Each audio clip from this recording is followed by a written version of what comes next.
Identify ukuthi abantu bala inhlupheko ingakanani. Identify ukuthi la abantu bala bakhula baze bareach u60 years or u40 years. Iningi labantu bashada kule ndawo nayo. Emakhosini, Thokozani, Camagu, Lesedi, Khanya, ume Odika. Asingakhohlwa ukuyosubscribe and also like a video. Please don't only view, subscribe. Emakhosini, Thokozani, Camagu, Lesedi, Khanya, ngizokhuluma gods of your countries. Of countries, yes. Umhlaba nomhlaba, okay, i-country ne-country inonkulunkulu wayo. I might sound confusing okwamanje, but I will explain about that. Asiqale from kwi-foundation. Uma ekhaya ucindezelwa from ekhaya, it's gonna be hard for you ukuthi uface izinto zangaphandle kwegate lakini. So ukukhululeka kucala from ekhaya. Ngifundisa abantu ukuthi ba recognize ukuthi yini eaffectayo ekhaya mostly. You find ukuthi la ekhaya abantu abashadi, la ekhaya akunama graduates, la ekhaya isichitho, la ekhaya isilwane. Kuna something evil, common eyenzakalayo, like a curse. So once you identify that, obviously you must fix. But kube khona ama family disputes whereby kukhona abazoyuza bayithathe as isipho lonto leyo. So I'm not there. Ngiyandlula lapho ngizama ukubonisa nje ukuthi kuhamba kanjani. Then kube khona ke manje so uphumile ekhaya. Angithi manje not ukuphuma per se, so usenkululekeni, you are free now. Ngencindezelo zemimoya yasekhaya. And then uyusayofisa kuphi wendawo okuyo. Asithi istrati noma iblock okuyo. Asikakayithi other zones ngaleso sikhathi. Identify ukuthi abantu bala inhlupheko ingakanani.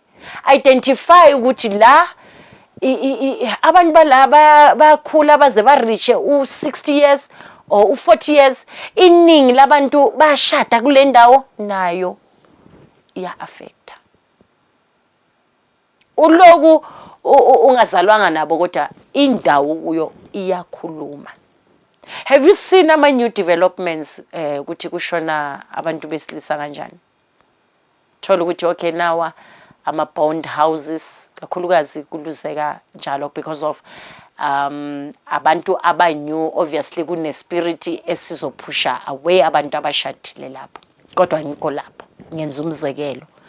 And then sisuke ke soyolwisana nani nemimoya around. You must make sure ukuthi manje uzama by all means ukuthi uzithola ukuthi uyakhululeka kwi-block okuyo spiritually.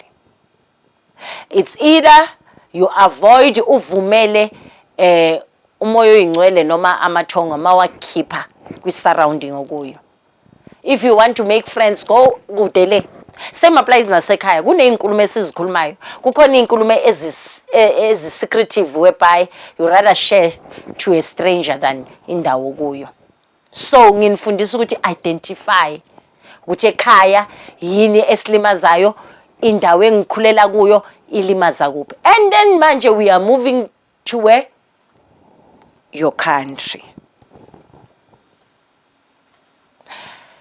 I-country kenzakalani njengamanje into esiyifacile ama-drugs icale yaba yi-party politics sekuyi-stomach politic and also sizithola singanelisekanga i-politic nani. So kula inkinga icala khona.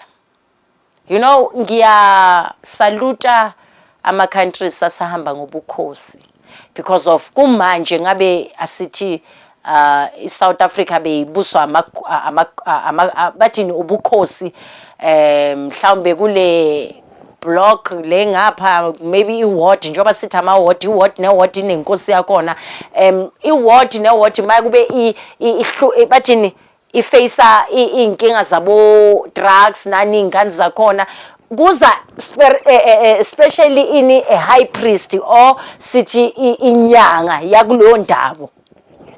You understand? Kutholakala ukuthi esiphi spirit esesifikile la, which is iyayenzwa kuma-countries la kubusa ubukhosi khona.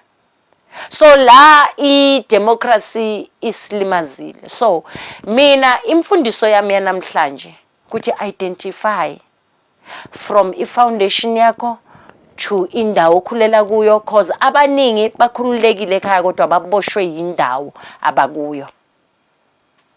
There was one time whereby besinceda abantu from Mahikeng, only to find that sinceda ingane zakhona spiritually for spiritual cleansing, only to find that ukuthi siyolwa nabo khokha abadala babusa. Remember kubusa kusekubusa lo moya ukhulela ngisho naseyinganini zabo. Emakhosini Thokozani Camagu Lesedi Khanya. I hope nifundile. Amen.